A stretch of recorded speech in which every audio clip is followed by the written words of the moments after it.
Studio One Pro 8, or rather Fender Studio Pro 8, is out now, and in this video we're going to be going over some of the best new features. Now, the first thing that I want to point out or clarify is that this is not a new DAW. I've seen a few videos say that Studio One is dead and that this is Fender's new DAW, but that's not quite accurate. Fender has actually owned Persona since like late 2021, so that's not new. What's actually happened here is that all of the audio production assets, including Studio One, have been shifted over now formerly from Personas to Fender, which of course came with a name change, but from my experience, this is still the same DAW that we know and love with more improvements. In any case, I'm going to be dividing this video up into sections, so feel free to jump around, but let's dive in. Okay, so starting off with the interface and functions, if you notice here, I have version 8, and right here, I have version 7. At first glance, nothing looks different. It almost looks identical. The only differences that I've been able to find, at least aesthetically, is that if you take a look on 8, some of the areas here, like in the top toolbar,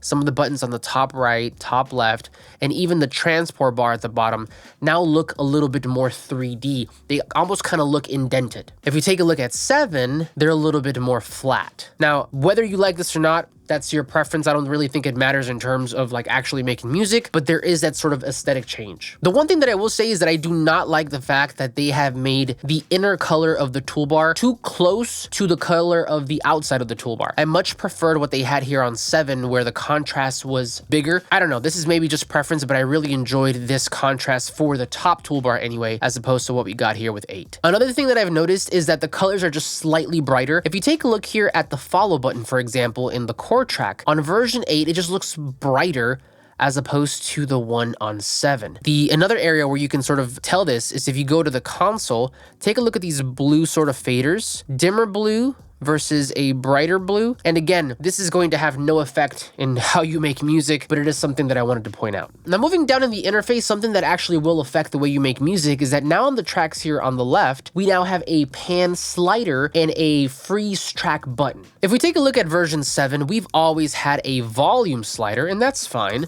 But if you wanted to affect the pan or maybe mess around with that, you would have had to either open up the inspector window, which gives you a full channel that you can, then do whatever you want with, or you had to open up the console and then sort of do it this way. Now, personally, I actually really welcome this change because oftentimes I won't have the console open unless I'm in like the mixing phase of the song. If I'm just producing, I'm sound designing, I'm adding plugins one at a time to a specific track, and I'm already in this area, then it's really nice to be able to just pan this left or right from this one place. Now, as far as the freeze track button, this is not new. This used to be called transform to audio track, and if you're unfamiliar, this essentially allowed you to transform your MIDI to audio with the ability to convert it back to MIDI if you ever wanted to do that in the future. And it was really handy in cases where maybe you had a virtual instrument that was taking up a lot of CPU. You could bounce that to audio, basically like render it in place, and then keep it there. And so the way you would do that before, as long as you had an event here on the timeline, you would right click on the track and go down to the bottom. Now again, it used to be called transform to audio track, but I'm guessing now with version 8, they've made this a little bit more synonymous with other DAWs who call it freeze, and they've made a button here in the track itself just to make it more accessible. These are small features, but very, very welcomed. If we keep moving down the interface, the other thing that I want to point out is that the inspector window, which is this leftmost panel here, just gives you more controls over your tracks, and the track list lane, which essentially allows you to hide or unhide your tracks, are now at the bottom. These two toggles, if you take a look here at 7, used to be at the top. Now, really quickly, before we move forward, friend, I do want to tell you about today's sponsor, which is me. For a few years now, I've had a few Studio One tools that allow for a faster, more efficient workflow in Studio One, or now Fender Studio, such as my templates, which you've been seeing throughout this entire demo, and even a beat making macro toolbar, which allows you to make beats quickly in this software. Now, I'm going to be updating these tools over the next couple of weeks to make sure they match up with anything new that we've gotten in version 8, but they're already compatible. So if you want to pick them up today and speed up your workflow in this software, I'll link them for you down below in the description. Since we're down here, let's also now talk about the transport bar, because to me, this is probably my favorite aesthetic or interface change that they did with version 8. If we swipe over to 7, this used to be a jumbled mess, and even myself, who I've been using this software for over 12 years, I still get overwhelmed sometimes when I looked at this thing, because it was just like everything at once. Now, you did have the ability to customize what you wanted to see, and we'll talk about that more in a second, but even then, there was no separation. It was just everything all at once. Well, with version 8, everything is now divided into sections, and I really appreciate that. So for example, if you take a look, on the leftmost side, we have an area, a designated area for your sample rate and your, performance. Then we have the recording section for things like your auto punch or like pre-roll. And if you want to see more, you can just click this little arrow to see the entire record panel. We have the very clearly defined transport controls here in the center. Very good. And then of course your song parameters like your timing, your key signature, transpose, tempo, all that stuff. I really love this. Speaking of the tempo, another new feature here is the click track capabilities. Now the click track is very standard, right? That's your click track. It's very simple. However, what they've done here with 8 is that we now have a new drum metronome or musical metronome, because if you right click on this little button, you can then switch this over from click to drums, and then this happens. Now that's not all, because if you right click again and then go to metronome setup, you can now go to the bottommost area here and then change either your speed from normal to double to half, or you can even change the style. So take a listen.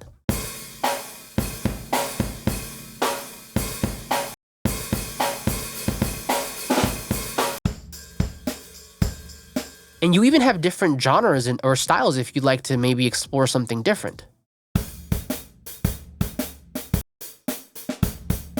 I'm not sure if I would use this in production, but this is a really cool feature if you're maybe just trying to jam or like get a part right with your guitar or your instrument. So welcome addition in my view. A little bit earlier, I mentioned how we've had the ability to customize every parameter here in Studio One, and I want to show that to you now because they've improved upon this. So if you go to any empty area here in Studio One, like maybe up here or like down here, you'll get this customized little button. If you click on that, you're able to bring up this customization window and then go to basically the tab of whatever you want to customize.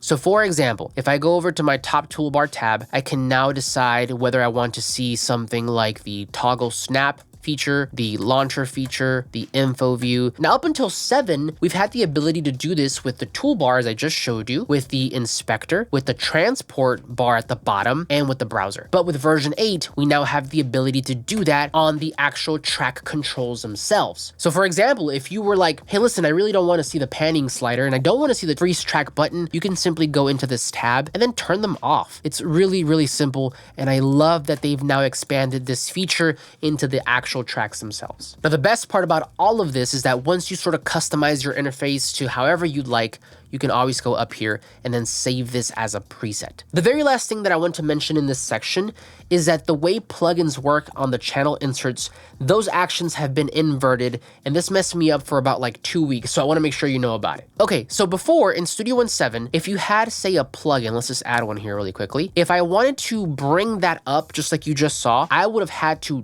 double click. And if I single clicked within the channel, it would just expand it within the channel itself. Well, in version 8, it is the complete opposite. Now, I have to double click to open it within the channel, and then single click to bring it up as an actual plugin. Okay, let's talk now about the plugins and the virtual instrument changes that have happened in Fender Studio Pro 8. First and foremost, every native plugin here, as you can see, has gotten that facelift, that sort of like updated modern look. And so this is compressor here, this is their EQ, and then we'll talk about some of these new ones here in a second, but as you can see, they now have this sort of updated modern feel to sort of match the entire rest of the interface. On top of the facelift for all the regular plugins, we also got some new ones, including VSTs, and so I want to start off by showing you some of the new guitar ones. Now this one here is called Mustang Native, and it is based off of Fender's Mustang line of DSP-based guitar amplifiers. The plugin features 39 guitar amp models that you can choose from, as well as 73 stomp box pedals that you can select to sculpt your tone. On top of that, it also has a built-in tuner, which is quite nice, and over 200 guitar presets that are ready to go. Let's demo a few of these. Let's start with the Twin Reverb Clean.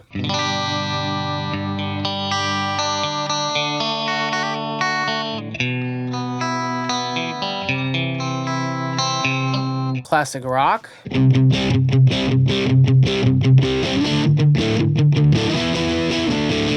SoCal punk.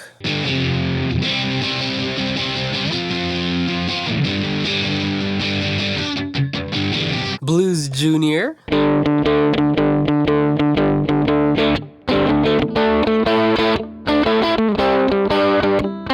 What else we got here? Synth Whiz. That's sick. Master of Mullets. Well, now I gotta try.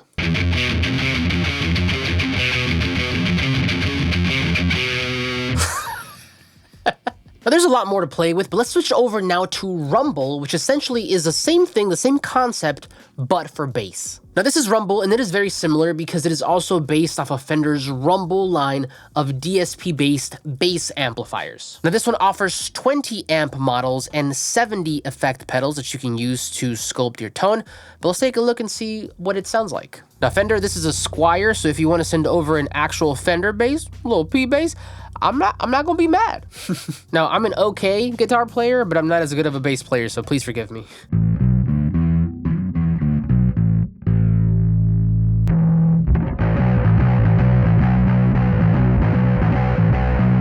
Nice. It's cool.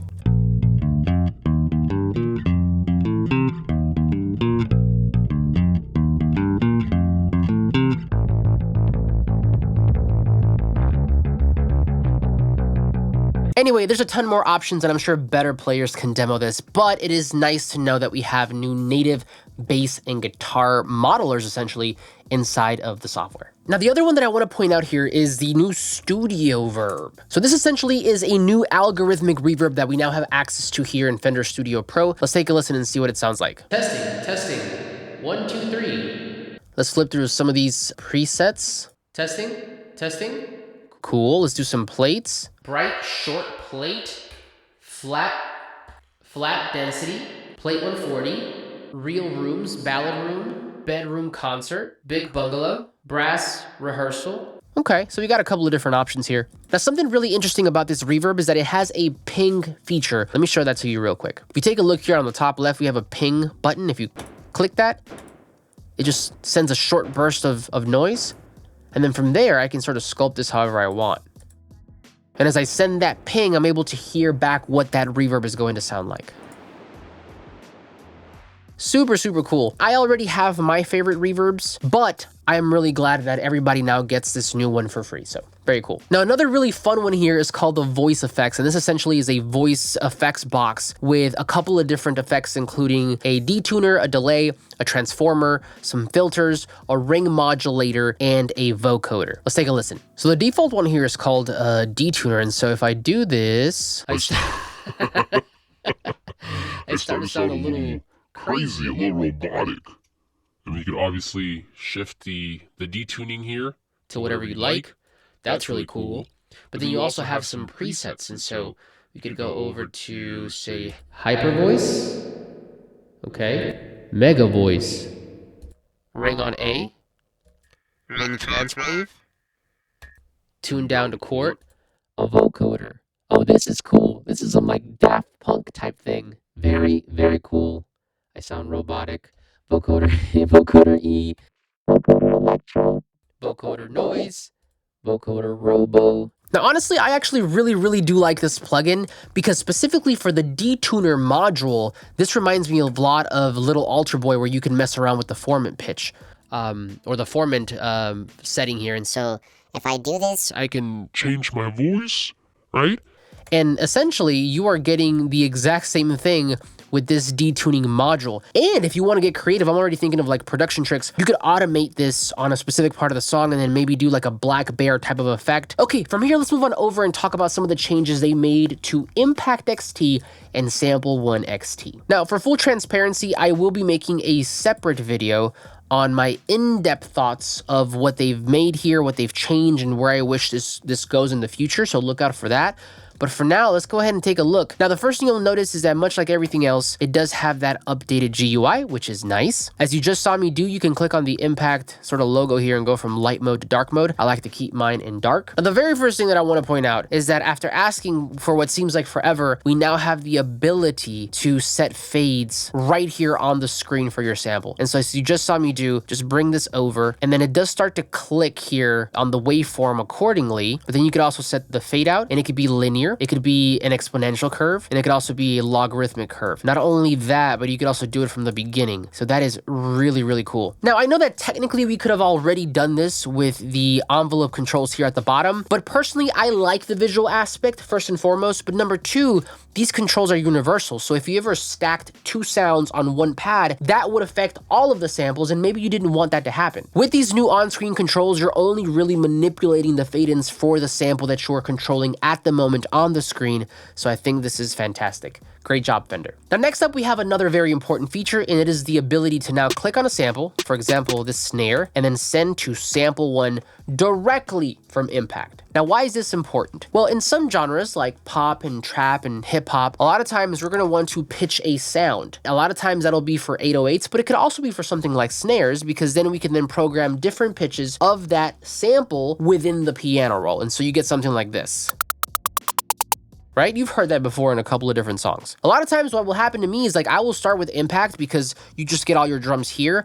But if I wanted to pitch something like you just saw me do, then I would have to find that sample again, load it into sample one, and then go from there. I love this shortcut. Now, if I'm being totally honest, ideally, I would want each of these pads here on Impact to be its own separate instance of sample one, and thus essentially allowing us to just kind of open that piano roll within Impact, kind of like how Drum Machine Designer works in Logic. That to me would be endgame, but I am also really happy that, you know, we're headed in the right direction. Now, something else I got an update was the new drum loop slice feature. Now, if you're unfamiliar, for a while now, we've had the ability to take any drum loop from our timeline, drag it over to the first pad of Impact, and if you press and hold the Shift key, it would then spread it across all the different pads. Now, as you just saw with version 7, this didn't really give you much control. It would just kind of like auto-assign it, and you kind of had to go with whatever it gave you. Now, of course, you could always zoom out and then readjust this, but I don't know, this wasn't really ever my favorite way to work in this sort of scenario. Well, with version 8, here's what happens. You still do the same thing. You can drag this over to one pad, hold the Shift key, but now it basically gives you the entire thing and the ability for you to move these little markers around so you can set however you want them before you actually slice it into the different pads. So from here, I could essentially go over and be like, okay, this one was wrong. Maybe I want it to be from here. Maybe I want to shift this over to here. And once you're happy, you can then go ahead and hit slice,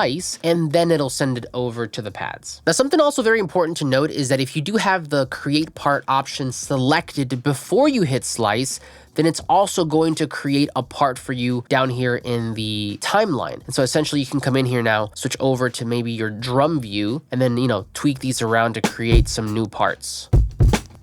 Now, the last thing that I'll say here about Impact is that it looks like it can now detect the tempo of any sample you drag in. And so if you open up the pad settings, which by the way used to be stationary, but now you can hide them. I think that's cool. It gives you more window space. But whenever you open that up and you click on follow tempo, you'll get this area here at the top where you can manually input the sample tempo if the, you know, Impact XT got it wrong for whatever reason. On top of that, we also have the ability to do some double and half speeds here as well, very, very easily with a few drop down menu clicks.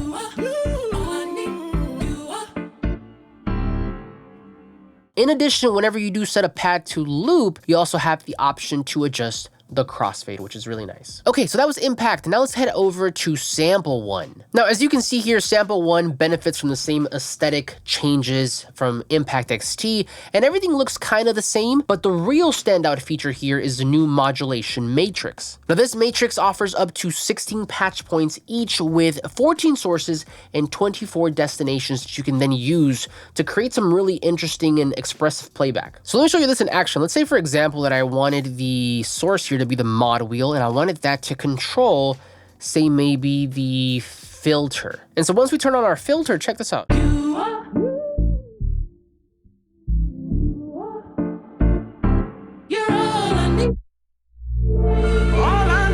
That's pretty cool. Now, of course, you can do that with a bunch of different other things here, like the sample start, the sample end, the fade in, the fade outs. And so that's really, really awesome. My only piece of feedback here is that I wish I could see those changes being reflected on the screen itself. So as you saw here, when I was like moving the mod wheel to control the filter cutoff, this just stayed the same. I wish that it would reflect in real time so that I know what I'm moving. Now, as mentioned, I'm gonna have a separate video deep diving into these new features, how they impact my workflow, and ultimately what I wish to see in the future, but again, I am really happy that we're headed in this direction. Okay, moving on to arrangement, editing, and overall just improvements in the timeline area. The first one that I want to talk to you about is the new Chord Assistant. Now, for a while now, we've had the ability to create chord progressions using the native chord track in Studio One. So let me demonstrate that first here on 7. And so if you open up the chord track by pressing this little button right here, you're able to then create blocks of different chords that you can then use to create any progression that you want. Now, as you saw, as I'm clicking on the chord track, it's just going to create, at least in 7, it's going to create a chord based on the key signature that I have set down here at the bottom. So because I had it set to C, it just created a bunch of C chords. If I would have had this flipped over to, say, for example, G minor, then it would have just created G minor chords and so on and so forth. Now, you could at any moment double click on these chords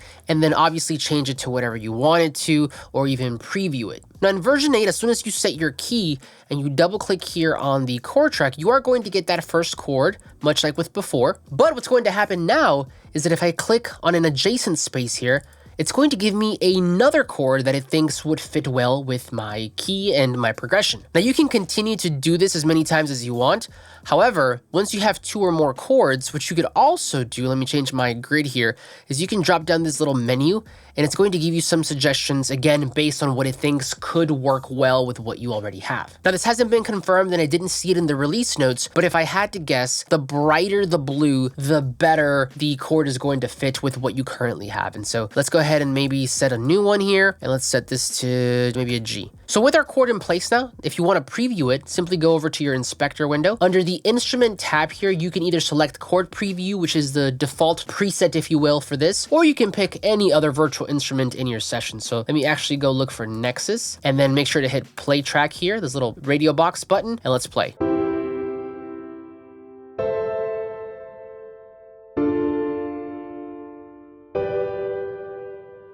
Crazy. Now here's another improvement. In version 8, we also now have the ability to adjust these chord blocks in any way that you like, very similar to how we could do it on the actual timeline. So take a look here, for example. Before, if you had 2 events like this on the timeline, if you hovered your mouse right at the intersection, you would get 2 different symbols. If you hovered it at the top, you would be able to control the previous event like so. And if you hovered it towards the bottom, those little flags lowered, and now you could adjust them both at the same time. Well, this same function now is able to happen in the chord track. And so if we go up here towards the top, I can adjust whatever event I'm clicking on. But if I lower it towards the bottom here, I can now adjust both at the same time. And of course, this allows for some really cool editing capabilities when it comes to creating your chords. Now, finally, once you have a progression that you're happy with, as with previous versions, you can very, very quickly highlight them all and bring them down to a virtual instrument to turn them all into MIDI notes. Once you're here, just press the G key to consolidate everything, and there you have it. That's your progression. This to me seems like a fantastic tool to quickly just get some scratch ideas for chord progressions and keep a session moving forward. So I really, really love this. The only piece of feedback that I have here is I wish the chord track also took into consideration inversions. Now, if you don't know what an inversion is, that is simply whenever you change the order of the notes in a chord to create better voicings or better transitions. Now, to demonstrate this, take a listen to how our chord progression sounds at the moment.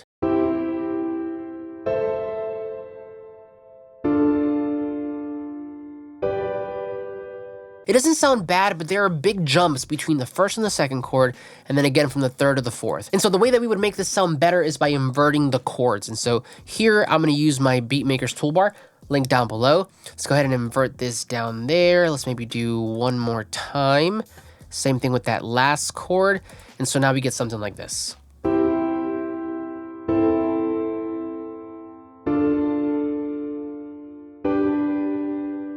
So yeah, I think this feature is great. I would love, though, for future versions to automatically, because I'm assuming they're using some sort of AI here, to automatically also account for inversions to not only tell me what chord fits best next, but what version of it, what inversion would be best suited for, you know, what I have going on. Now, something else that's new is that once you do have your progression that you like, and this is something that maybe you want to save for later and reuse, you could always right click on here and store the chord progression as a preset. Super, super cool. Okay, staying in this whole MIDI area, we now have the ability to extract the MIDI notes from any melodic or drum audio loops with the new audio to MIDI conversion feature. Okay, so check this out. I'm gonna bring a sample over from Splice into my session, and it's the one we used a little bit earlier, so it sounds like this.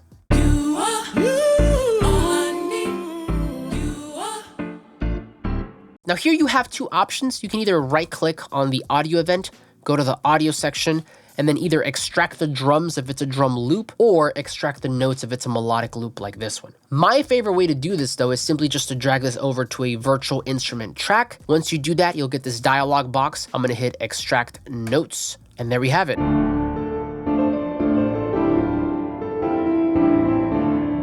Now listen, I know this isn't perfect, but it did give us enough information to at least determine what chords were played. This to me is huge because oftentimes in the hip hop space, we get loops from different, loop makers or beat makers. Maybe we're collaborating. And if you don't know how to extract the chords by ear, this to me is an incredible feature. I do expect this to continue to get better, but for what it is now, I'm not too mad at it. This is gonna be really useful for me again for determining chords played or used in some of the loops and samples that I use. So that is with a melodic loop, but let's try a drum loop now. Okay, so I have this one here. Let's drag it over. This time I'm going to use the menu here. And so extract drums. Boom. Okay. Let's go ahead and time stretch this to about the length of the loop so it all matches right.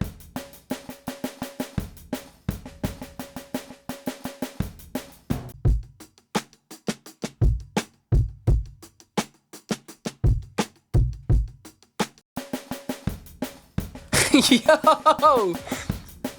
The interesting thing here though is that it looks like it loaded up an instance of Impact and then used some drum loops that were built in. So they actually have a drum extraction bank that they've maybe designated for this. Again, not perfect, but I think this is pretty freaking cool. Now, the very last thing that we have here in this entire timeline section is what they're calling the arrangement overview. Now, to toggle this feature, you simply click this button here at the top, and you're gonna get this brand new area right above the timeline. Now, this essentially will allow you to select what parts of your session you want to have in view, and this is represented by this rectangle. And so, for example, I can readjust this to whatever I want. Maybe let's say that I want to see this area right here. Let's also bring it down and then enlarge it. You can see that my timeline is reacting in real time to these changes. And it also works the other way around. If I move on my timeline, the rectangle also moves. If I were to, for example, say zoom into this using the magnetic tool here, then that also reflects. If I were to shift back, the rectangle expands. So it just kind of helps you move around your session a little bit quicker. Now, last but not least, we have some mixing and mastering changes.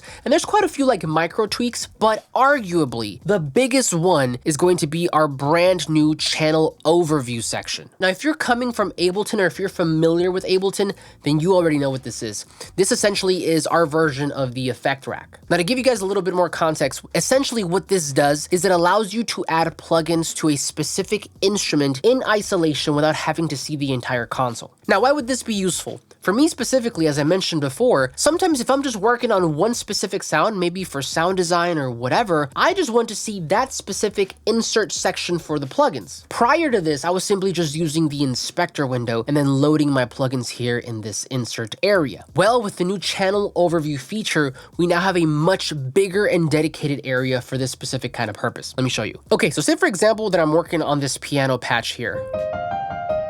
If I wanted to add a plugin, I don't have to go to the console or even the inspector anymore. I can open this up, click the plus button, and then add whatever I want to add. So let's add a native plugin here. Let's do maybe an analog delay. And as you can see, it just simply pops up here in this effect rack of sorts, and I can control the different parameters from these macro buttons. Now, of course, at any moment, I can click on this little button here to open up the actual plugin. But as you can see, I don't have to do that. I can just simply get to working right away. If I add another plugin, say for example, an EQ, if you use a native one, it'll just show up just like this, so you can make your changes right on the channel. Super, super cool. And the best part is that it also works with third-party effects. And so for example, let's say that I wanted to add a Valhalla room. Sometimes when you load a third-party instrument, it will already have some of these parameters pre-mapped. But if it doesn't, like this one, then no worries. It's very easy to fix. If you don't get any parameters, just simply go over to that effect here, right-click, hit Setup Edit Parameters, and then just drag whatever you want. So say for example that I want the mix, the pre-delay, the decay, and the high cut. and hit okay. And so now as you can see, I have those parameters ready for me. And if I open that up, you can see they match up perfectly. This is a very simple change, but I absolutely love this new feature because again, sometimes I don't want to see everything. Sometimes I want to focus on one specific thing, and this gives me the ability to do that. So there you have it, friends, all of the updates in the new Fender Studio Pro 8. Now, personally, I've been having a ton of fun, but now I want to hear from you. What do you think of these updates? What do you want to see in the future? Let me know down below. Either way, thank you so much for hanging out with me, and I will see you on the next one.